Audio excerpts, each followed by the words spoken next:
Trump telah mendedahkan satu pengkhianatan yang kejam di Washington apabila Dewan Perwakilan meluluskan satu resolusi untuk cuba menyekat kuasa tenteranya terhadap Iran. Tepat pada masa yang sama, ketika Rumah Putih masih berunding di bawah tekanan dan cuba menghalang Teheran daripada menjadikan Timur Tengah sebagai zon pemerasan nuklear. Pada hari Khamis, 4 Jun 2026, perkara yang menjadi tumpuan bukan sahaja undian yang sengit di Washington, tetapi juga masa yang dipilih. Demokrat dan 4 Republikan memutuskan untuk menghadkan Presiden di tengah-tengah krisis terbuka ketika setiap tanda kelemahan boleh menjadi bahan bakar untuk rejim Iran. Undian berakhir dengan 215 undi berbanding 281, margin yang kecil, tetapi cukup untuk pihak kiri meraihkan seolah-olah mereka telah menjatuhkan kepimpinan Trump. Cuma, realitinya lebih pahit. Mereka tidak menamatkan perang, tidak mengambil kuasa daripada presiden, dan malah menulis di atas kertas siapa yang sanggup mengurangkan kekuatan Amerika Syarikat ketika Iran sedang menguji had Amerika. Apa yang mereka cuba sembunyikan? Kenapa mereka tergesa-gesa untuk menghalang Trump sekarang? Bagaimana taktik ini boleh menguatkan musuh yang mereka katakan ingin dibendung? Saya akan ceritakan semuanya kepada Anda sebentar lagi. Jika Anda suka kandungan yang terus terang dan tidak berbelit-belit seperti ini, pertimbangkan untuk melanggan kerana di sini ada video seperti ini setiap hari. Resolusi yang diluluskan di Dewan cuba memaksa Trump untuk menamatkan tindakan ketenteraan terhadap Iran, kecuali jika Kongres memberikan kebenaran rasmi. Secara praktikal, ini adalah cubaan untuk menarik kembali keputusan itu kepada badan perundangan yang mana Rumah Putih anggap sebagai isu keselamatan segera. Teks ini didorong oleh Demokrat yang diketuai oleh Gregory Meeks dan mendapat sokongan kerana 4 Republikan memutuskan untuk menyertai pihak pembangkang, Thomas Massie, Warren Davidson, Tom Barrett dan Brian Fitzpatrick. Begitulah cara pihak kiri meneruskannya dan mereka berjaya mengubah undian yang sengit menjadi satu mesej politik terhadap Trump. Manuver ini berlaku di Washington dalam Dewan Perwakilan, tetapi kesannya menyasarkan jauh melebihi Capitol.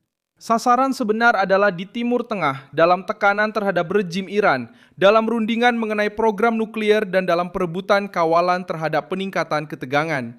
Trump telah menggunakan kekuatan tentera, tekanan diplomatik dan ancaman ekonomi untuk memaksa Teheran berunding dengan syarat yang lebih keras. Penyokong Trump melihat perkara lain. Presiden sedang dikepung dari dalam apabila beliau cuba memaksa rejim yang bermusuhan untuk berundur.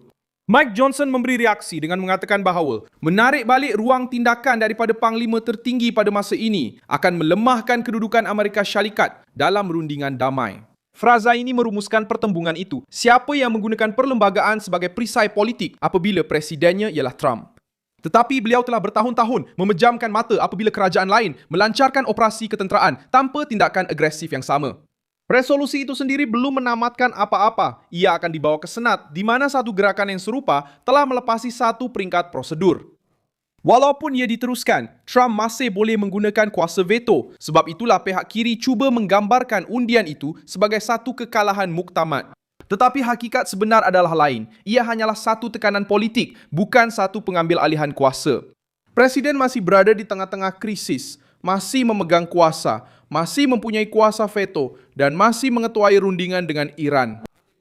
Rumah Putih berhujah bahawa operasi ketenteraan terhadap Iran bertujuan untuk menghalang rejim itu daripada bergerak ke arah satu ancaman di Brazil. Kerajaan juga menyatakan bahawa kempen utama telah mencapai matlamat penting dan kini tumpuan adalah untuk berunding dari kedudukan yang kukuh.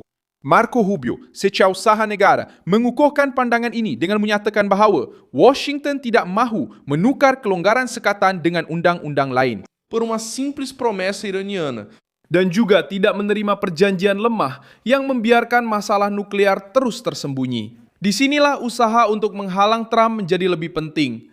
Apabila presiden berunding dengan pihak lawan seperti Iran, setiap perpecahan dalaman di Washington menjadi alat untuk pihak satu lagi. Teheran memerhati Kongres, memerhati media, memerhati ahli Republikan yang membangkang dan mengira sejauh mana ia boleh bertahan. Jika rejim itu menyedari bahawa pembangkang Amerika mampu mengehadkan Trump, rejim itu akan terdorong untuk menunggu, melengah-lengahkan dan bertaruh pada keletihan politik. Sebab itu, pengundian ini bukan sekadar perdebatan undang-undang, ia secara langsung mempengaruhi kekuatan tawar-menawar Amerika Syarikat. Golongan kiri menyebutnya sebagai kawalan terhadap kuasa perang, tetapi kalender menunjukkan perkara yang berbeza.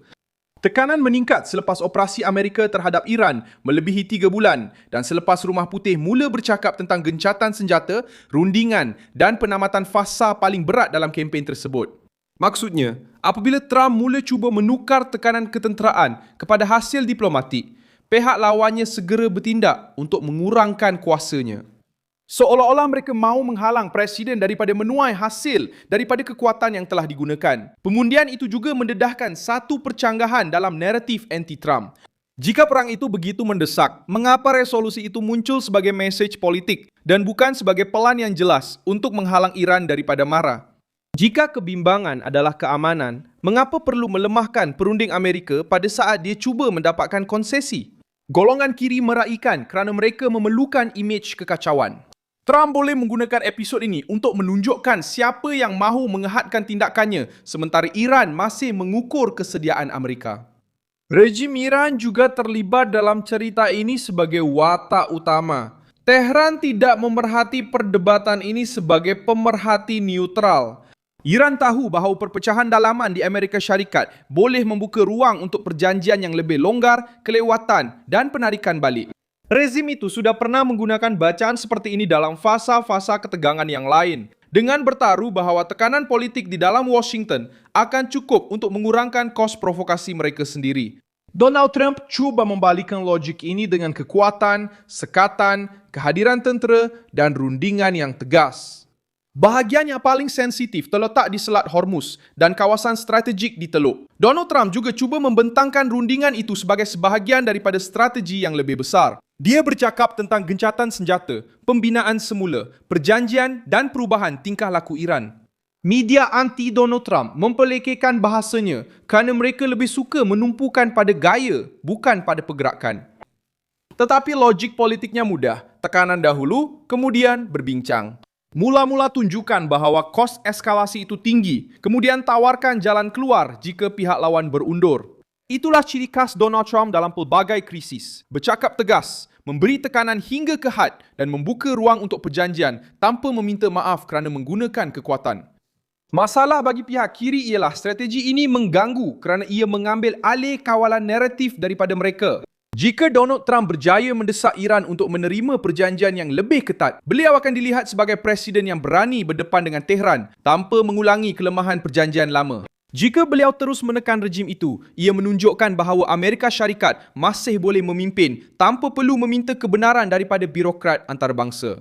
Jika beliau memveto resolusi itu, ia menunjukkan bahawa Rumah Putih tidak akan dikawal oleh gabungan sementara antara Demokrat dan Republikan yang hanya mahu mendapat perhatian media. Perbandingan dengan kerajaan-kerajaan terdahulu menjadi faktor penting dalam perdebatan ini. Selama bertahun-tahun, Presiden Amerika telah menggunakan kekuatan tentera di pelbagai rantau dunia tanpa mesin politik yang sama, menganggap setiap tindakan sebagai krisis perlembagaan serta-merta. Dengan Donald Trump, ukuran berubah. Apa yang dahulu dipanggil tindak balas strategik kini dianggap penyalahgunaan kuasa. Apa yang dahulu merupakan operasi terhad kini menjadi perang yang menyalahi undang-undang. Apa yang dahulu merupakan fleksibiliti panglima tertinggi kini dianggap ancaman kepada demokrasi. Perbezaan ini menunjukkan bahawa sasaran utama bukan sekadar perang, sasarannya ialah Donald Trump. Pihak kiri cuba menjadikan pengundian itu sebagai bukti kejatuhan Donald Trump. Tetapi episod ini juga memberikan tafsiran yang lebih mendalam bagi mereka yang memerhati tanpa terpengaruh dengan sorakan media.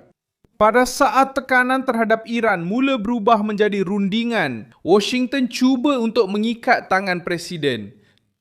Trump kini mempunyai satu platform yang sangat kuat di tangannya.